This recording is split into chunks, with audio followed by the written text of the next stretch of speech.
আল্লাহ কিতাব বলছেন, আর আপনি মাস্টার ডিগ্রিতে পড়েন, আপনারও কিছু কিতাব আছে। আল্লাহর কোরআনটাও কিতাব, আপনার মাস্টার ডিগ্রির বইটাও কিতাব।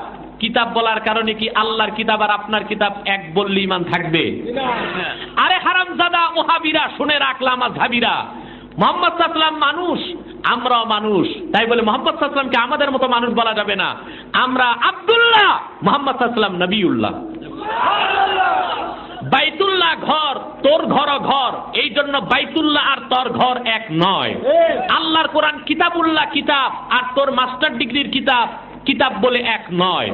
মুহাম্মদ সাল্লাল্লাহু আলাইহি ওয়াসাল্লামকে আল্লাহ মানুষ বলেছেন, তাই বলে আমাদের মতো সাধারণ মানুষ বলা যাবে না। আমরা আব্দুল্লাহ, মুহাম্মদ সাল্লাল্লাহু আলাইহি ওয়াসাল্লাম নবিয়ুল আম্বিয়া, সকল নবীর নবী বলেন সুবহানাল্লাহ। কথা বুঝতেছেন? আমার দয়াল নবীজি মুহাম্মদ সাল্লাল্লাহু আলাইহি ওয়াসাল্লামের এখন তাদের কথা যে আল্লাহর হাবিব মুহাম্মদ সাল্লাল্লাহু আলাইহি ওয়াসাল্লাম, ওনাকে নূরের বলা যাবে না, কারণ মুহাম্মদ সাল্লাল্লাহু আলাইহি ওয়াসাল্লামের জিসিম মোবারকে মাটি ছিল। এখন আমারে আপনারে আল্লাহ কি দিয়া বানাইছেন? কথা কয় না, কথা ব্যাপক। আমার একটা ক্যাসেট আছে নূরে মোহাম্মদী, এটা শুনলে অনেক দলিল পাবেন। আমি সংক্ষেপে বলি, আমার আপনার মাটির সৃষ্টি, এতে তো আপনারা কে কথা বলেন? কথা বলবেন না। আমাকে আপনাকে বানাইছে আল্লাহ মাটি দিয়া, কি দিয়া? হাসরের দিন এই আমাদের মাটির চেহারাগুলো নূর হয়ে যাবে, ঠিক কিনা? আলা ইন্না আউলিয়া আল্লাহি লা খাউফুন আলাইহিম ওয়া লা হুম ইয়াহজানুন।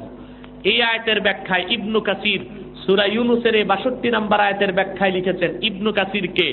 ইমাম ইবনু তাইমিয়ার ছাত্র, এ লামাযহাবীদের বড় ওস্তাদ ইবনু তাইমিয়া, তার হাতে গড়া ছাত্র ইবনু কাসির। তিনি তার তাফসীর ইবনে কাসিরে লিখেছেন, আল্লাহর হাবিব মুহাম্মদ সাল্লাল্লাহু আলাইহি ওয়াসাল্লাম ইরশাদ করেছেন ১৫০০ বছর আগে, দয়াল নবীজি বলেছেন, ইন্না মিন ইবাদিল্লাহি ইবাদান ইয়াকবিতুহুমুল আম্বিয়া ওয়াশ শুহাদা।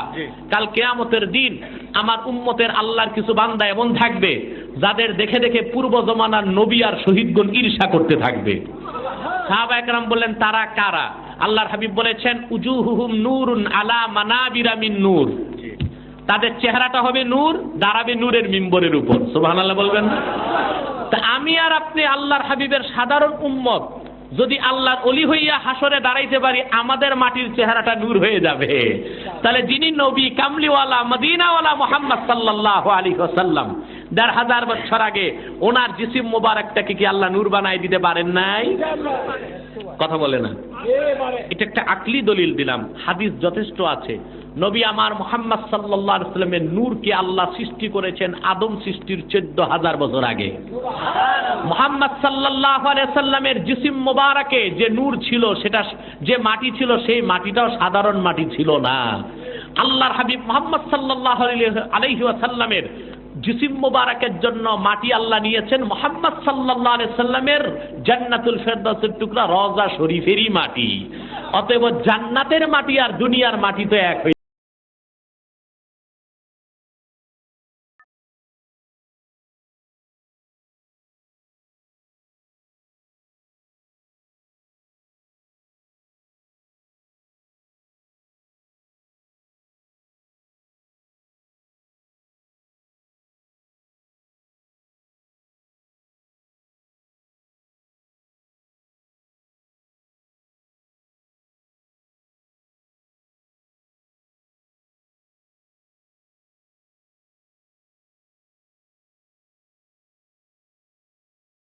হাদিস নাম্বার ১৪, সাহাবী বলেছেন, ইযা তাকাল্লামা রুইয়াকান নূর ইয়াখরুজু মিন বাইনি সানায়া। মুহাম্মদ সাল্লাল্লাহু আলাইহি ওয়াসাল্লাম যখন কথা বলতেন বেহেশতি হাসি হাসতেন, যখন বেহেশতি হাসি হাসতেন তো দয়াল নবীর দুই দাঁতের মাঝখান দিয়ে নূর বের হয়ে যেত।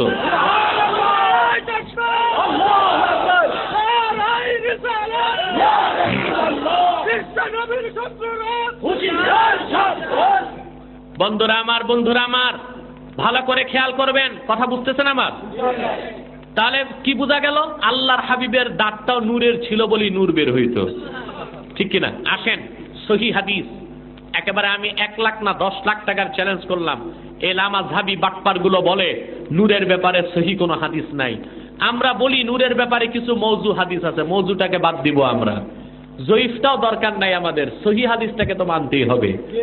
দালাইলুন নবুওয়াতের প্রথম খণ্ডের ৮৬ পৃষ্ঠায় বাবু মাউলিদিল মুস্তাফা সাল্লাল্লাহু আলাইহি ওয়াসাল্লাম এই বাবের হাদিস ইরবাদ বিন সারিয়া বর্ণনা করেছেন।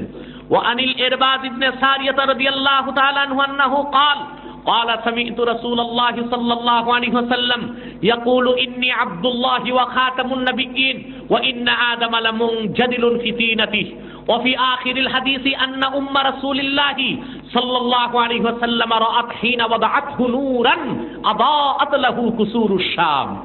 ইরবাদ ইবনে সারিয়া বলেছেন, আমি আমার নিজের দুই কানে দয়াল নবী মুহাম্মদ সাল্লাল্লাহু আলাইহি ওয়াসাল্লামের নূরের জবান থেকে শুনেছি। মুহাম্মদ সাল্লাল্লাহু আলাইহি ওয়াসাল্লামের সাথ করেছেন, আমি মুহাম্মদ আল্লাহর বান্দা এবং সর্বশেষ নবী তখন থেকে আদম যখন ধুলার মধ্যে গড়াগড়ি খাচ্ছিল, আদমের দেহ আল্লাহ তখন বানান নাই।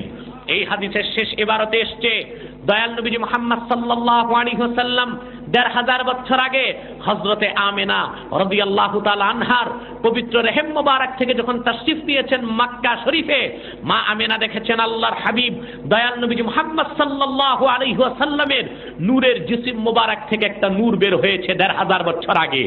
সেই নূরের আলোতে মা আমেনা দেখেছেন মক্কা শরীফ থেকে শত শত মাইল দূরে শাম দেশের প্রাসাদগুলো উজ্জ্বল হয়ে গেছে। তাহলে সহিহ হাদিস প্রমাণ দিচ্ছে দয়াল নবী মুহাম্মদ সাল্লাল্লাহু আলাইহি ওয়াসাল্লামের জিসিমে নূর ছিল। সুবহানাল্লাহ বলবেন না? আমার নবী মুহাম্মদ সাল্লাল্লাহু আলাইহি ওয়াসাল্লাম নূরের নবী, আমার নবী তোমার নবী মুহাম্মদ সাল্লাল্লাহু আলাইহি ওয়াসাল্লাম নূর নবী। বলেন সুবহানাল্লাহ। তবে আমরা বলে দিচ্ছি আল্লাহর হাবিব মুহাম্মদ সাল্লাল্লাহু আলাইহি ওয়াসাল্লামের নূর জাতি নূর বলা যাবে না, খালকি নূর। আল্লাহর হাবিব মুহাম্মদ সাল্লাল্লাহু আলাইহি ওয়াসাল্লামের নূর খালকি নূর, সৃষ্টি নূর, সৃষ্টি করেছেন আল্লাহ। জাতি নূর বলা যাবে না, এতে শিরিক হবে আর সূরা ইখলাসের ইনকার হবে। কথাগুলো স্পষ্ট হয়ে যাচ্ছে? সমাজটারে ধ্বংস করতেছে দুই দল, একদল নজদি আর একদল বেদাতি। একদল নজদি আর একদল বেদাতি। যারা বেদাতি তারা শিরক শিখায়, আর যারা নজদি লামাযহাবী তারা মানুষকে কুফর শেখায়। ঠিক কিনা বলে?